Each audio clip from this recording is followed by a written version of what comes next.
कि क्यों इसको भूतिया किला कहा जाता है, क्या राज है इसके पीछे, क्या रीज़न है इसके पीछे, और कई सारी कहानियाँ हैं इसके पीछे। कहानियाँ कई अलग अलग आ रही है, यहाँ पे 2-3 कहानियाँ हैं जो मैं आपको बताना चाहता हूँ। शुरू करते हैं पहले एक कहानी से। जो हर कहानी में जो होता है वो एक लड़की ज़रूर होती है। उसी तरह कि यहाँ पे एक रत्नावती की कहानी है कि इस महल में जो आज ये खंडर दिख रहा है, इसमें रत्नावती नाम की एक लड़की रहती थी जो राजा के परिवार से थी, राजकुमारी थी, राजा के परिवार से थी। रत्नावती कुछ 18 साल की उम्र रही होगी और रत्नावती बहुत खूबसूरत थी। इतनी खूबसूरत थी कि आसपास जितने भी राजा महाराजा थे, हर घर से उसके लिए रिश्ता आता था। उसी में आपको पीछे अगर मैं आपको दिखाऊं, मैं या पीछे देख सकते हैं आप, अगर आपको दिख रहा हो पीछे ये जो लड़के खड़े हैं उसके जस्ट बगल में एक मार्केट है, जो मार्केट बनाया गया था। आप देख सकते हैं लाल किला है, लाल किले के बगल में चांदनी चौक है सामने, तो चांदनी चौक भी मार्केट है। उसी तरह यहाँ पे भी पीछे किले के उस तरफ जस्ट मार्केट है, ठीक किले के उस तरफ मार्केट है। अब वो खंडर हो चुका है बिल्कुल। खंडर होने की कहानी, ये फेमस ही किला खंडर के नाम से है। खंडर क्यों हुआ उसमें कई अलग अलग कहानियाँ, उसमें से एक बता रहा हूँ मैं कहानी आपको।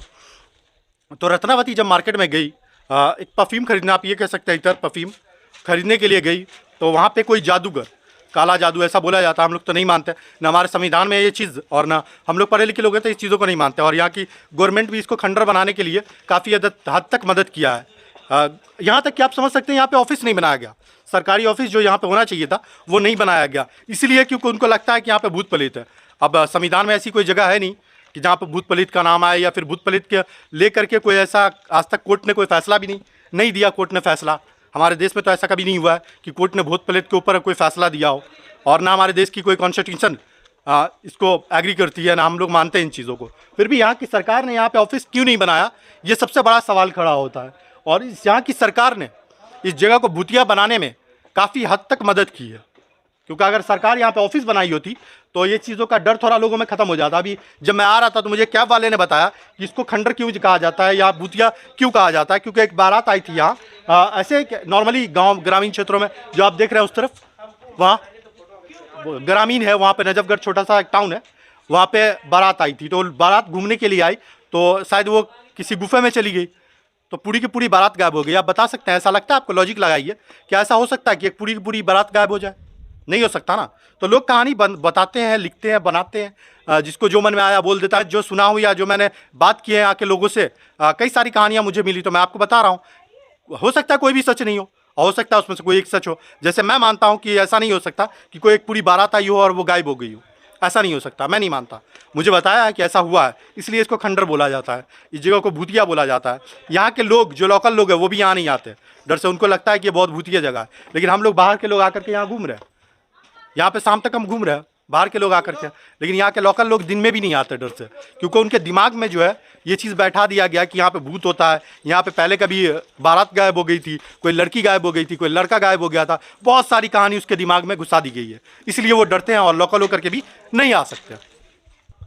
अभी मैं उसी खंडर में घूम करके आपको एक कहानियाँ सुना रहा हूँ। तो रत्नावती की कहानी चल रही थी। रत्नावती जो एक यहाँ पे राजकुमारी थी, उसकी कहानी थी। तो रत्नावती को एक जो मार्केट आपको बताया मैंने, ये मार्केट है, आप देख लीजिए, ये मार्केट है, यहाँ मार्केट है। उस मार्केट में रत्नावती गई कुछ अतर खरीदने के लिए। बात अतर पे हो रही थी, तो रत्नावती गई कुछ अतर खरीदने के लिए मार्केट में। तो उसको एक कोई काला जादू करने वाला जादूगर को वो पसंद आ गई, रत्नावती के पसंद आने के बाद जादूगर ने क्या किया, वो एक अतर खरीद रही थी अतर की दुकान पे। तो जादूगर ने क्या किया, उसमें से एक अतर जो उसने खरीदा था चुपके से ले लिया, और चुपके से ले करके उस अतर को और कुछ काला जादू करके उसको वापस कर दिया। वो नहीं देख पाई और वहाँ पे वापस रख दिया वो। तो रत्नावती को पता नहीं चला कि जादूगर ने क्या किया, उसने देखा ही नहीं, तो उसको पता कहाँ से चलेगा। तो ये कहानी है, लोग बताते हैं ऐसा हुआ था, लेकिन मैं इन चीज़ों को नहीं क्लियर प्रूफ नहीं कर सकता। मैं वापस उस अतर को रख दिया। रत्नावती जब लेके आ रही थी तो रत्नावती की सहेली ने बताया कि ये जो अतर है तुम्हारे पास, इसमें एक लड़के ने कुछ काला जादू किया है और काला जादू करके वहीं पर रख दिया, तुम नहीं देख पाई और मैं तुम्हें नहीं बता पाई। तो रत्नावती क्या करती है, उस अतर को एक पत्थर पे दे मारती है, और वो काला जादूगर जो था उसने क्या किया था, उसमें जो मंत्र मारा था, उस मंत्र से ये था कि अगर उसको कोई भी अतर जिस पे पड़ जाएगा वो उसकी तरफ खींचा चला जाएगा।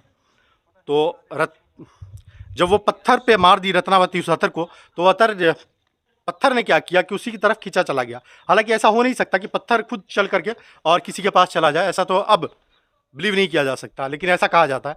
तो उस अतर पे ऐसा जादू किया था कि जिसको वो अतर लग जाता वो उसके तरफ खींचा चला आता। उसी तरह हुआ कि जैसे पत्थर पे उसने राजकुमारी ने दे मारा अतर, जब अतर की शीशी टूट गई तो वो अतर लग गया पत्थर के ऊपर। वो पत्थर क्या हुआ कि वापस उस जादूगर की तरफ बढ़ा, बिल्कुल उसके पीछे आ रहा था राजकुमारी के। जब जादूगर ने देख लिया कि उस पत्थर पे उसने दे मारा है अतर की शीशी, अतर की बोतल में दे मारा है पत्थर के ऊपर, तो वो समझ गया कि वो पत्थर अब मुझे कुचलने वाला है।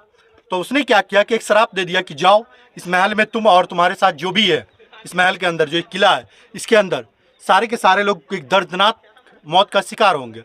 हाल ही उसके बाद ही कुछ ही समय में कहा जाता है कि कुछ ही समय बाद एक पड़ोस के राज्य ने यहाँ पे हमला किया और वहाँ की सेना बहुत मजबूत थी और उस सेना ने इस पर एक ज़बरदस्त प्रहार किया और ज़बरदस्त प्रहार करने के बाद इस किले के जितने भी लोग थे सारे की हत्या कर दी और इस किले पे कब्जा कर लिया। और उस जादूगर ने ये भी श्राप दिया था कि इस किले में जो भी रहेगा वो दर्दनाक हादसे का शिकार होगा। शिकार होने के बाद वो इसी किले में उसकी आत्मा भटकती रहेगी। तो ये कारण है कि लोग इसको मानते हैं कि ये भूतिया किला है और यहाँ पे वो आत्माएं भटक रही है जो राजाओं के टाइम की हुआ करती थी। राजा और उसके जो सेना थी ये उनकी आत्माएं यहाँ पे भटकती है। दूसरे और भी कई कहानी है, मैं आपको बता रहा हूँ वो भी, और ये पहली कहानी थी जो मैंने आपको बताई है। दूसरी कहानी में ये कहा जाता है कि यहाँ पर जब किला बनने वाला था, जब राजाओं को लगा कि यहाँ पे किला बनाना चाहिए, जब किला बनाने की तैयारी शुरू की गई तो यहाँ पे जो बताया जाता है मार्केट है, जो मैंने बताया आपको यहाँ पे मार्केट है, यहाँ पे कोई ऋषि मुनि रहता था या कोई विद्वान रहता था। उन्होंने कहा था कि किला इतना ऊंचा मत बनवाना जिससे कि उसकी जो परछाई है किले की मेरे कुटिया तक पहुँचे। वहाँ जो देख सकते हैं आप उतनी दूर कुटिया पे पहुँचे।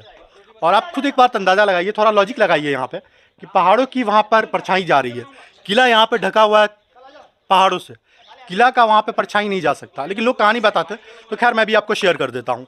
तो कहा गया कि किला इतना ऊंचा मत बनवाओ कि उसकी परछाई मेरे कुटिया तक पहुँचे। तो ऐसा हुआ नहीं, किला राजा ने ऊंचा बनवाया और उसकी परछाई एक दिन उसकी कुटिया पे पड़ गई। तो उन्होंने श्राप दे दिया कि जाओ आप लोग इसी में दफन हो जाओगे, यानी आप इसी में मर जाओगे।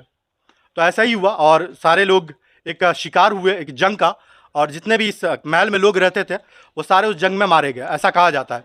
लेकिन ये कहावत है केवल, और मैंने 3-4 यहाँ के लोकल लोगों से बात की और कैब ड्राइवर से बात की, काफ़ी लोगों से बात की, हर लोगों ने अलग अलग कहानी बताई है यहाँ पर। लेकिन ये दो जो लॉजिक है वो मुझे सही नहीं लग रही है। एक तो जो मैंने आपको पहले बताई कि वो जादूगर वाली, वो लॉजिक मुझे सही नहीं लग रही है, और एक ये जो बताया गया है कि यहाँ पे कोई तांत्रिक या फिर विद्वान रहते थे, वो भी लॉजिक सही नहीं है। क्योंकि यहाँ से मैं खुद यहाँ पे अभी मैं खड़ा हूँ और मैं खुद यहाँ से देख रहा हूँ कि वहाँ तक इसकी परछाई नहीं जाती है। शाम ढलने वाली है, सूरज थोड़ा ढल गया तो परछाई लंबी हो जाती है उस टाइम में, और वहाँ तक परछाई नहीं जा रही है। और ये ऐसा कोई होता नहीं, कोई विद्वान होगा उसके कुटिया पे अगर किसी के महल की या किसी के छत की परछाई पड़ जाए तो उसके लिए शराब दे दे, ऐसा तो नहीं होगा ना। विद्वान है तो थोड़ा सेंस होता है, उसमें कॉमन सेंस होता है। जैसे हम लोग सोच समझ सकते हैं, उतने विद्वान तो नहीं है लेकिन थोड़ी समझ सकते हैं ना कि अगर हमारे घर की किसी के ऊपर परछाई पड़ गई तो हमने उसका कत्ल कर दिया या उसके ऊपर FIR कर दिया, ऐसा तो होता नहीं है। ये सब फिल्मों के लिए ठीक है, रियल में तो ऐसा नहीं है। लेकिन अभी तक जो इसकी सच्चाई है वो क्लियर सामने नहीं आई है कि क्या है। लेकिन हाँ, इसमें जो सरकार का रोल है वो बहुत ज़्यादा है कि इसको भूतिया साबित करो, भूतिया बनाओ। उसका मेन कारण है कि सरकार ने यहाँ पर अपना ऑफिस नहीं खोला, शाम को इसको बंद कर दिया जाता है। कोई भी जगह हो, वो जब खंडर होती है तो डर वहाँ पे लोगों को लगता ही है, और न संविधान ने ऐसी कोई इजाज़त दी है कि आप किसी भी जगह को भूतिया साबित कर दो। तो मुख्य कारण मैं मानता हूँ यहाँ पर के लोगों को, जो यहाँ के लोकल लोग हैं जिन्होंने एक मनगढ़ंत कहानी बनाई कि ये भूतिया जगह है, लोग यहाँ के लोकल नहीं आते। जितने भी आपको पर्यटक दिख रहे हैं सारे बाहर के हैं, लोकल नहीं है यहाँ के, क्योंकि उनको लगता है कि बहुत डरावनी जगह है। यहाँ पे कई लोग गायब हो गए, बारातें गायब हो गई, ऐसा लगता है लोगों को। तो यहाँ के लोकल लोग नहीं आते। और सरकार ने यहाँ पे ऑफिस खोलने का, जो नहीं खोलने का फैसला किया, वो भी एक गलत था। क्योंकि सरकार यहाँ पे ऑफिस खोल दे तो ये चीज़ें नहीं होगी, लोगों के दिल से ये भ्रम मिट जाएगा। हाँ, शाम को नहीं आने की बात है। एक खंडर जगह है और यहाँ पे अंधेरे में तो आकर के घूमा भी नहीं जा सकता, टहला भी नहीं जा सकता, क्योंकि ये बहुत खंडर जगह है। तो मेरा मानना ये है, जब मैं खुद यहाँ पे आया हूँ से लोग बस ऐसे ही बोलते हैं, जितनी भी कहानियाँ हैं उनके ऊपर सारी मनगढ़ंत कहानियाँ, बेकार कहानियाँ हैं बस। तो मिलते हैं नेक्स्ट वीडियो में, तब तक के लिए जय हिंद।